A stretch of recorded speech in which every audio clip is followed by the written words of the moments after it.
We've had multiple rounds of showers and storms here. There's that next round that just streamlined in, but we're just going to continue to track these on and off showers as we get into the late morning hours, and then that coverage is going to decrease. So here's a look at radar currently. Still a couple of very intense showers and storms going on off in Monticello and Cedar Rapids. So again, another round of some frequent lightning that's going to push east. So our northern hometowns not completely done yet for this morning. We still have a lot of activity south of I-82, a lot of frequent lightning around Woodhull. That's all going to continue to push off to the east, and the majority of the rain, the heaviest rain, likely happening this morning for all of our hometowns. We're not done with storm chances though for today after we get all of this stuff to move off to the east.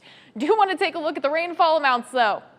It's crazy. We have been trending on the drier side. We've been getting some abnormally dry conditions to return due to the latest drought monitor for a lot of our hometowns, which this is good news to see. We definitely needed the rain, although it's a lot of rain. Seeing a lot of flash flood warnings so far this morning, especially out near Cedar Rapids. We're getting reports across the area of around 2, maybe even approaching 3 inches, especially where you see those darker colors on the map, but still a welcoming sight because we've definitely been dry and we're about to dry things out again.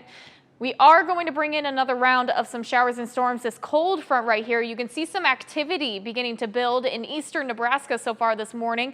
This front will arrive later on this afternoon. The big question is, how much coverage are we going to get? Will we get enough energy too to really get these storms to spawn?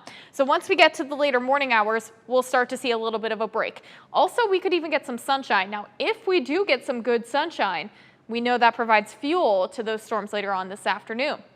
We also have a lot of humidity around, so it is going to feel muggy and it is going to feel hot. Those feels like temperatures are going to approach 100 degrees. So here's a look at this afternoon. Around 4 o'clock is when we're going to start to see some instances of this front starting to push in.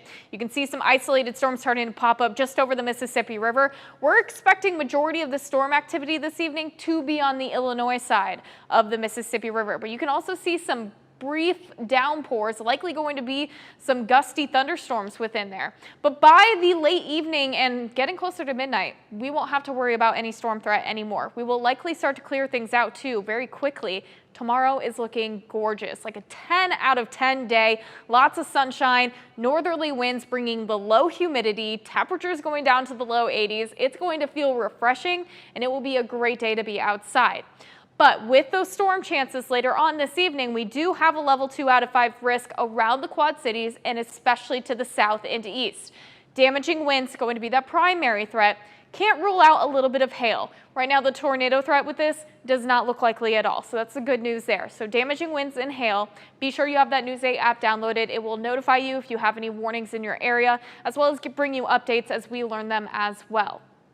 68 degrees right now in the Quad Cities, though. We do have those dew points starting to inch closer and closer to the upper 60s, so yeah, it's going to get pretty humid today. A little bit warmer to our south, Burlington at 70 degrees so far, 66 in Sterling, 66 as well in Savannah this morning, but it's still going to get rather hot, especially once we get that sun to peek out. It'll really boost those temperatures. Highs around 90 degrees tonight, clearing skies. Mild as we get into tomorrow morning, and then we are going to bring in a gorgeous afternoon for Sunday, especially Monday as well. By the middle of next week, however, we'll bring back a little more heat and humidity. Next round of storms expected by Friday.